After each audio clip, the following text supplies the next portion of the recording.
Good morning student. Myself Dr. Renu. Welcome to my class. बच्चों आज हम क्या पढ़ने वाले हैं?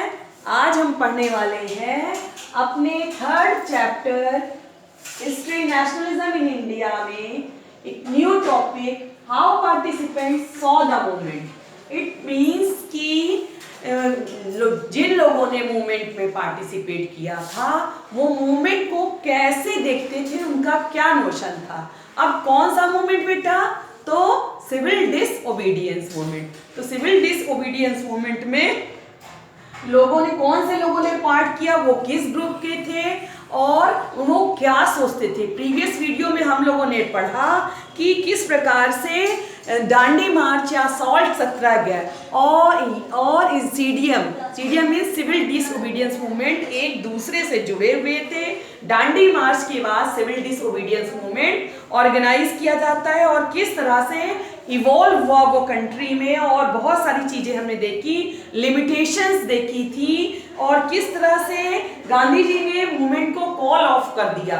Gandhi ji second round table conference में लंदन में पार्टिसिपेट करने जाते हैं और वहाँ से बहुत डिसअपॉइंट होकर के लौटते हैं।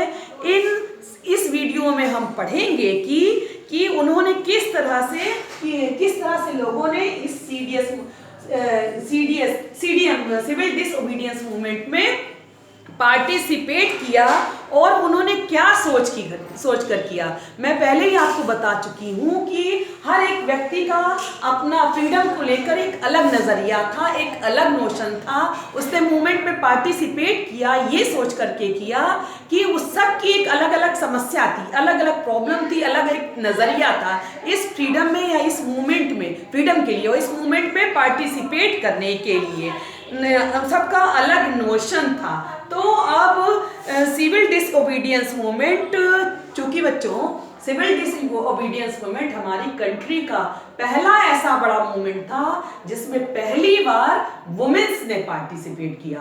अभी तक जितने भी मूवमेंट्स हुए उसमें वुमेन्स ने पार्टिसिपेट नहीं किया था, क्योंकि हमारी सोसाइटी की थिंकिंग उस समय वैसी नहीं थी कि वो वुमेन्स को निकलने के लिए बोलती या निकलने का अवसर देती। लेकिन ये पहला ऐसा मौका था नागरिक अवज्ञा आंदोलन या सिविल डिसओबीडियंस मूवमेंट जिसमें कि पहली बार वुमेन्स ने पार्टिसिपेट किया। तो चलिए अब स्टार्ट करते हैं। तो अब हम देखेंगे बच्चों कि यहाँ पर 5 कैटेगरीज दी हुई है। 5 कैटेगरीज दी हुई है कि किन किन लोगों ने पार्टिसिपेट किया। तो फर्स्ट कैटेगरी है रिच फार्मर्स एंड लैंडलॉर्ड की, सेकेंड है पुअर पीजेंट की, थर्ड है इंडस्ट्रियल ऑनर की, फोर्थ है इंडस्ट्रियल वर्कर की और फिफ्थ है वुमेन। तो बच्चों अगर आपको इस तरीके से याद करने के लिए बोला जाए तो आपको याद नहीं होगा, तो मैं आपको एक तरीका बताती हूँ कि जिससे कि आपको लर्न हो जाए। तो आप इसके लिए इसको 2 पार्ट्स में बांट देते हैं। फर्स्ट है कंट्री साइड, सेकेंड है टाउन्स। अब कंट्री साइड में 2 ग्रुप्स थे, रिच फार्मर्स वर्सेस लैंडलॉर्ड के एंड पुअर पीजेंट की। अब ये तो आपके माइंड में फिक्स हो गया होगा कौन कौन से ग्रुप थे, रिच फार्मर्स एंड लैंडलॉर्ड के, और सेकंड था पुअर पीजेंट। अब टाउन्स में भी 2 ग्रुप्स थे, industrial owner. Industrial owner means कि मिल या इंडस्ट्री के मालिक, एंड सेकंड था इंडस्ट्रियल वर्कर और उस इंडस्ट्री में काम करने वाले वर्कर का। ये भी फिक्स हो गया। अब बचा पांचवा ग्रुप था वो वुमेन्स का। तो इस तरीके से ये आपके दिमाग में फीड हो जाएगा और क्वेश्चन पूछे जाने पर आप ये लिख सकेंगे। तो अब हमने इनको ग्रुप्स में डिवाइड कर लिया। अब हम एक एक ग्रुप के बारे में पढ़ेंगे कि उन्होंने क्या सोच करके सिविल डिसओबीडियंस मूवमेंट में पार्टिसिपेट किया और क्या सोच करके उन्होंने पार्टिसिपेट किया। तो चलिए स्टार्ट करते हैं। रिच फार्मर या लैंडलॉर्ड्स थे, उन्होंने सिविल डिसओबीडियंस में ये सोच करके पार्टिसिपेट किया।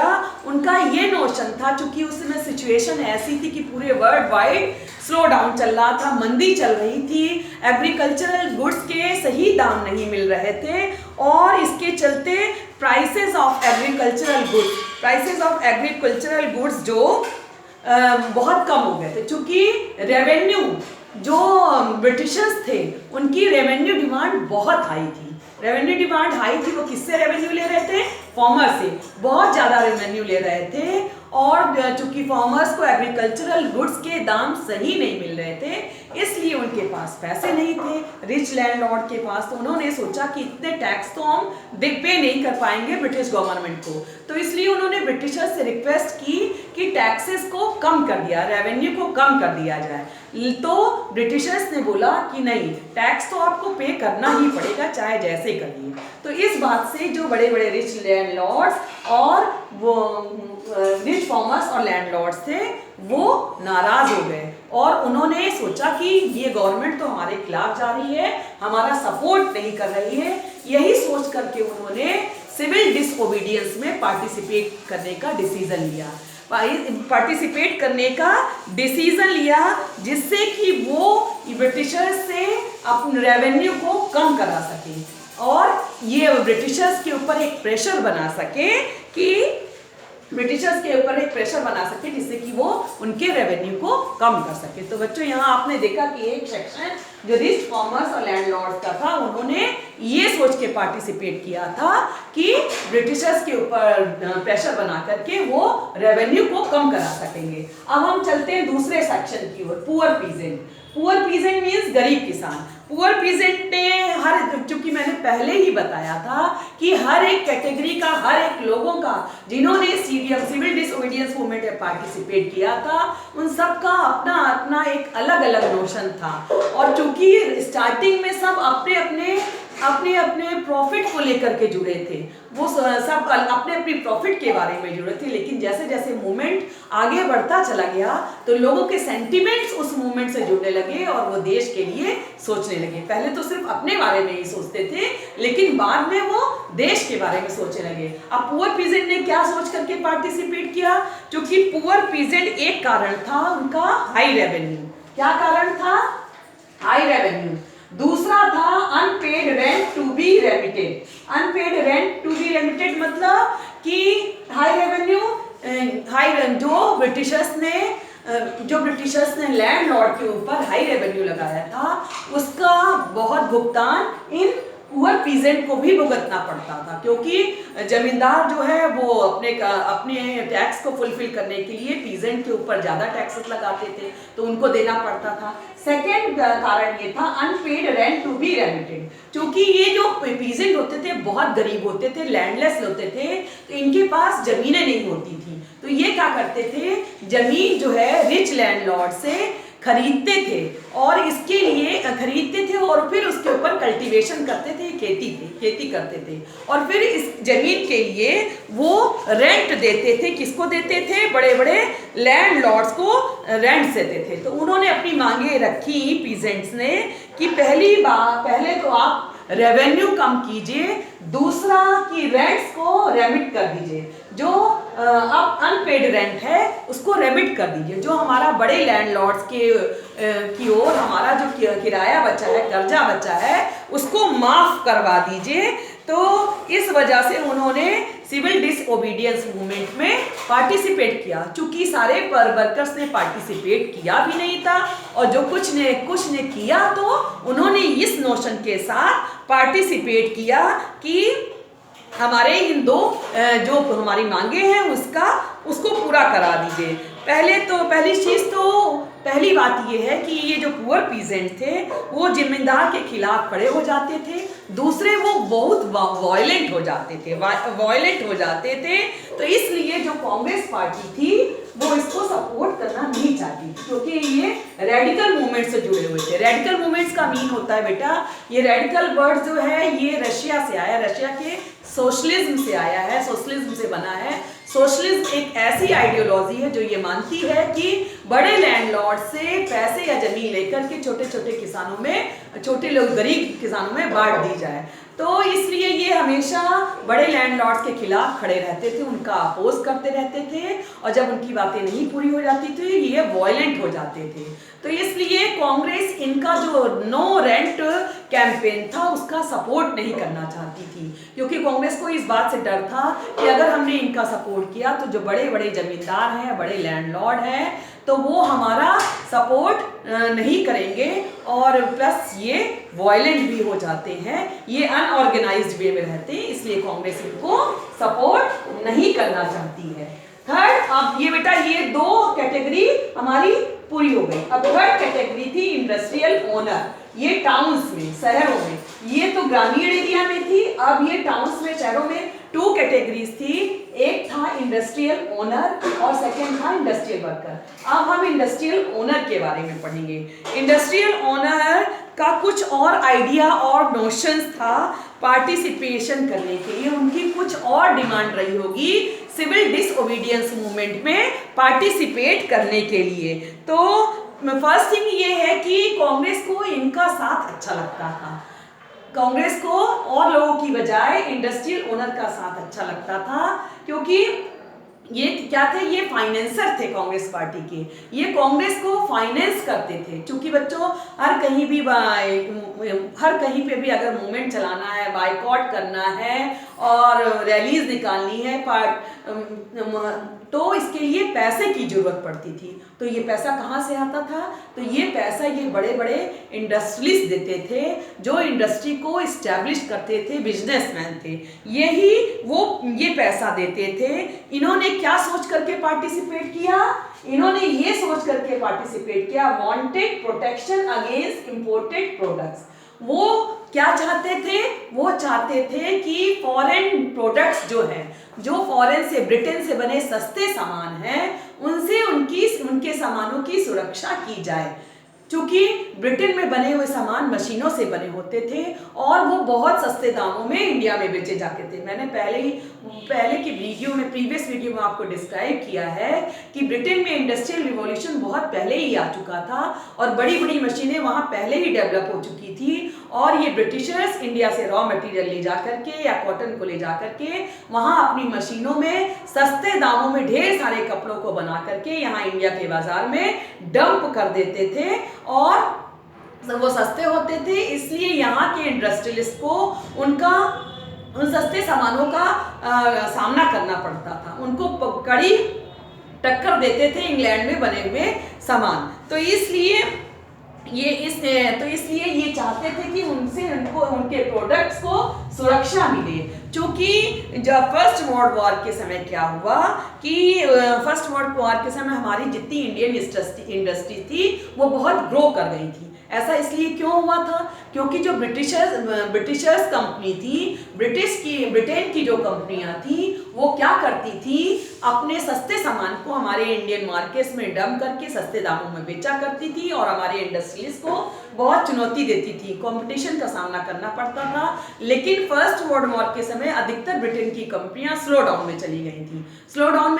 इसलिए चली गई थी क्योंकि इनको क्या हो पा रहा था, क्योंकि इनको सामान नहीं मिल पा रहा था, प्लस ये युद्ध के सामान को बनाने में लगी हुई थी, इसलिए वो इस और ज़्यादा ध्यान नहीं दे पा रही थी। और यही वजह है कि हमारे इंडिया की इंडस्ट्री ग्रो कर रही थी, specially cotton and textile industry.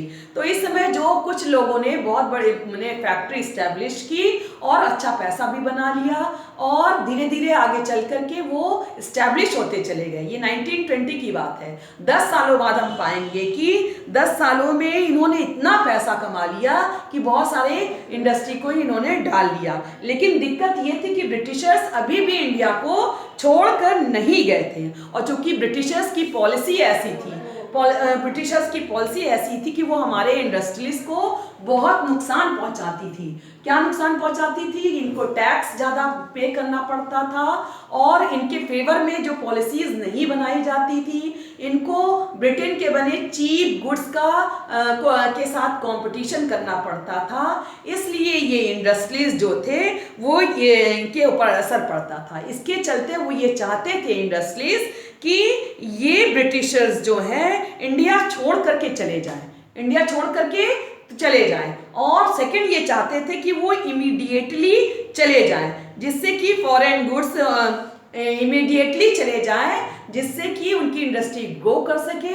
और सेकंड थिंग ये वो सेकंड थिंग वो ये चाहते थे कि फॉरेन गुड्स पे या इंपोर्टेड गुड्स पर बैन लगा दिया जाए, जिससे हमारी इंडस्ट्री ग्रो कर सके। तो यहाँ पर हमने देखा कि सभी अपना अपना प्रॉफिट चाहते थे और स्टार्टिंग में सब अपने अपने मोटिव के साथ जुड़े हुए थे कि हमारा प्रॉफिट हो, लेकिन जैसे जैसे वो मोमेंट आगे बढ़ता चला गया उनके सेंटिमेंट्स कंट्री के साथ जुड़ते चले गए और वो देश के बारे में सोचने लगे। तो यहाँ हमने देखा कि किस तरीके से इंडस्ट्रीज ने इसमें पार्टिसिपेट किया।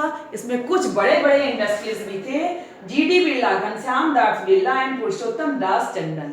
और इन्होंने क्या किया था, इन जो इंडस्ट्रीज थे इन्होंने बड़े बड़े ऑर्गेनाइजेशंस भी, कई ऑर्गेनाइजेशन बना लिए थे, जैसे FICCI, federation of Indian chambers of commerce and industry, federation of Indian chambers of commerce and industry. Present time में इसके जो प्रेसिडेंट हैं संगीता रेड्डी हैं बेटा।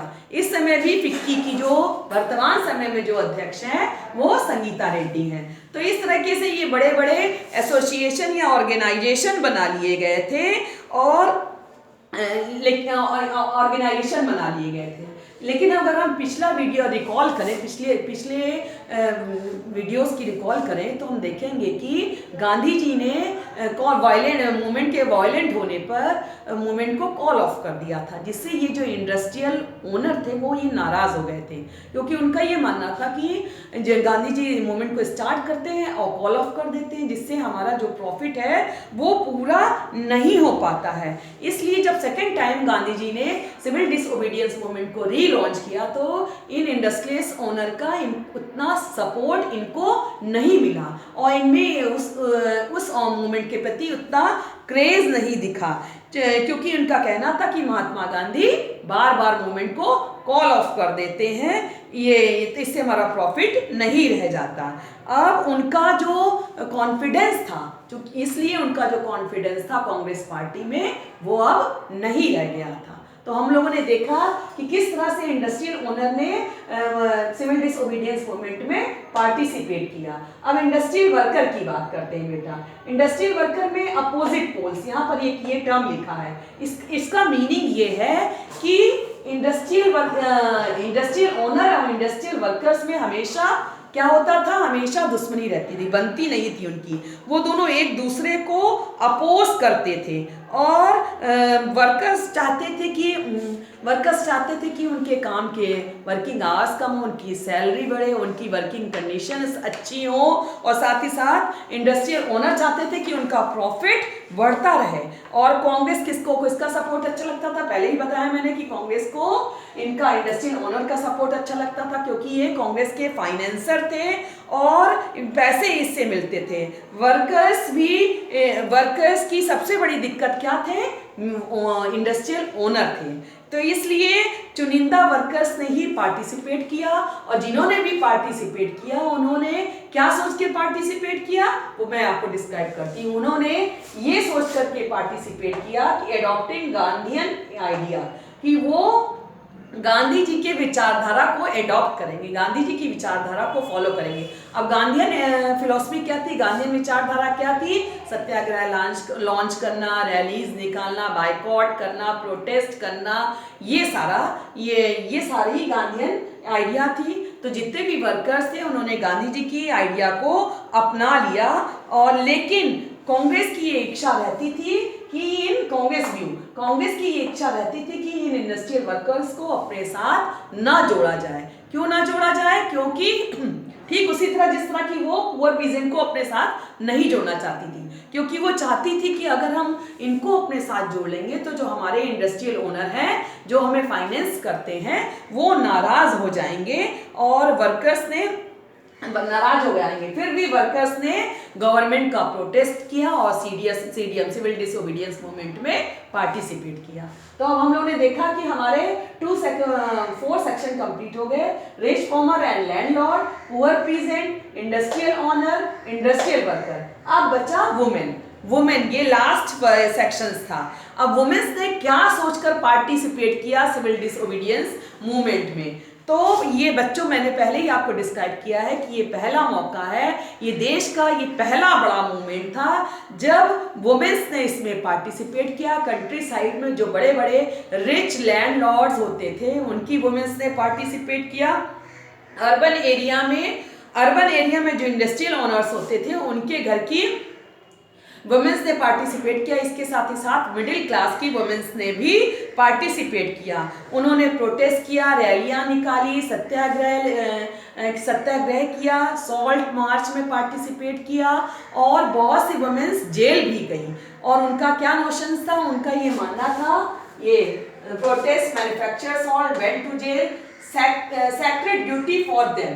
उनका ये मानना था कि ये हमारे लिए एक पवित्र कर्तव्य है कि हम अपने देश के लिए कुछ कर सकें। देश के लिए कुछ करना वो अपनी एक पवित्र ड्यूटी मानती थी। जैसे बच्चों हम लोग किसी ऐसे काम को करते हैं जिससे हमारे मन को शांति मिलती है, तो ठीक इसी तरह वुमेन्स के भी ये थिंकिंग थी कि अगर हम देश के लिए कुछ कर सकें तो हमारे लिए अच्छा होगा। इसलिए वो ये सब काम कर रही थी। गांधी जी ने खुश तो थे कि वुमेन्स ने, गांधी जी का व्यू क्या था ये वुमेन्स के पार्टिसिपेशन को लेकर के, गांधी जी का व्यू ये था कि वो वुमेन्स के पार्टिसिपेशन को लेकर खुश तो थे, लेकिन दूसरी तरफ वो ये भी कहते थे कि वुमेन्स की एक और रिस्पॉन्सिबिलिटी है जो उनको अच्छे ढंग से निभाना चाहिए। उनको अपना घर परिवार अच्छे से चलाना चाहिए, बच्चों की जिम्मेदारी उठानी चाहिए और अपने घर के काम को अच्छी तरीके से करना चाहिए। तो गांधी जी का ये विचारधारा था। तो यहाँ पर हम देखते हैं कि एक सिंबॉलिक प्रेजेंस टर्म है। सिंबॉलिक प्रेजेंस टर्म का मीनिंग ये है कि वुमेन्स ने पार्टिसिपेट तो किया सिविल डिसओबीडियंस मूवमेंट में, लेकिन पार्टिसिपेशन से वुमेन की पोजीशन नहीं बदली सोसाइटी में। वुमेन्स की पोजीशन जैसी थी वही की रह गई, क्योंकि लोग ओपन माइंडेड नहीं थे। और अगर हम कांग्रेस की बात करें तो बहुत लंबे समय तक कांग्रेस में कोई भी लेडी या कोई भी वुमेन प्रेसिडेंट के पद तक नहीं पहुंच सकी, और जो भी ऊंची पोजीशंस थी उसमें वुमेन्स को पार्टिसिपेशन की अपॉर्चुनिटी नहीं मिली थी। तो क्योंकि सोसाइटल थिंकिंग चेंज नहीं हुई थी। तो ये था symbolic presence. Symbolic presence means कि केवल उनकी उपस्थिति को बस शोकेश की तरह ही दिखाया गया, उनको कुछ ज्यादा वैल्यू नहीं दी गई। उनको बस ये ब्रिटिशर्स का अपोज करने के लिए, कि दिखाने के लिए कि सारी कंट्री उसमें पार्टिसिपेट करी है, उनका एक तरीके से सिंबॉलिक प्रेजेंस कराया गया था। तो बच्चों ये था हमारा ये आज का वीडियो, और आई होप कि आपको क्लियर हो गया होगा। मैंने इसमें आपको बताया कि किन किन लोगों ने और किन वर्गों के लोगों ने किस तरीके से पार्टिसिपेट किया, क्या सोचकर पार्टिसिपेट किया, उनके क्या नोशंस थे। रिच फॉर्मर या लैंडलॉर्ड किस लिए पार्टिसिपेट करना चाहते थे, क्योंकि वो चाहते थे रेवेन्यू कम हो, और इसलिए वो स्ट्रगल कर रहे थे हाई रेवेन्यू के खिलाफ। ठीक इसी तरह से पुअर पीजेंट थे, वो हाई रेवेन्यू के साथ साथ अनपेड रेंट रेमिट करने की मांग कर रहे थे। रेडिकल मूवमेंट था इनका, कांग्रेस इनको सपोर्ट नहीं करना चाहती थी नो रेंट कैंपेन को। और फिर इस तरह से इंडस्ट्रियल ओनर्स जो थे वो चाहते थे कि फॉरेन प्रोडक्ट से उनके गुड्स को बचाया जाए, और इसके साथ ही साथ उन्होंने बहुत सारे ऑर्गेनाइजेशन बनाए थे, जैसे फिक्की, प्रेजेंट समय में FICCI federation of Indian chambers of commerce and industry, ये इसका फुल नेम है। इसकी प्रेसिडेंट संगीता रेड्डी हैं, और बड़े बड़े जो इंडस्ट्रियलिस्ट थे जीडी बिरला एंड घनश्याम पुरुषोत्तम दास टंडन, इन्होंने बहुत सारी फैक्ट्रीज और मिलें बनाई और अपने को बहुत ज़्यादा मजबूत कर लिया। लेकिन ये इंडस्ट्रियल ओनर चाहते थे कि ब्रिटिशर्स फॉरेन यहाँ से इंडिया से चले जाएं, और सेकंड उनकी ये मांग ये थी कि फॉरेन गुड्स को बैन कर दिया जाए। अब इंडस्ट्रियल वर्कर हमेशा, इंडस्ट्रियल ओनर और इंडस्ट्रियल वर्कर में हमेशा अपोज रहता था, और इन्होंने गांधीयन विचारधारा को अडॉप्ट करने के लिए पार्टिसिपेट किया था। वुमेन्स ने पार्टिसिपेट किया, सॉल्ट लॉ को तोड़ा, जेल गई, रैलीज निकाली, सत्याग्रह किया, और वो देश की सेवा को अपनी एक पवित्र ड्यूटी मानती थी।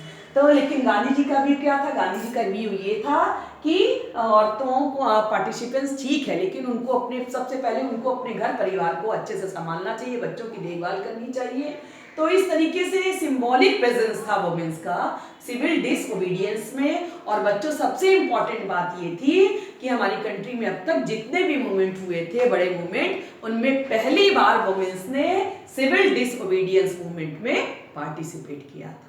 तो बच्चों आज का ये वीडियो यहीं पे खत्म होता है। आई होप कि आपको ये क्लियर हो गया होगा। बच्चों अगर मेरे पढ़ाने का ढंग आपको समझ में आता है और आपको मेरे द्वारा पढ़ना अच्छा लगता है तो मेरे कमेंट बॉक्स में जाकर प्लीज जरूर से लाइक और सब्सक्राइब करिए और मेरे वीडियोस को देख करके रीड करिए, बुक्स को 2 बार 3 बार रीड करिए ताकि आपको समझ में आ सके बेटे, और उससे नोट्स बनाइए।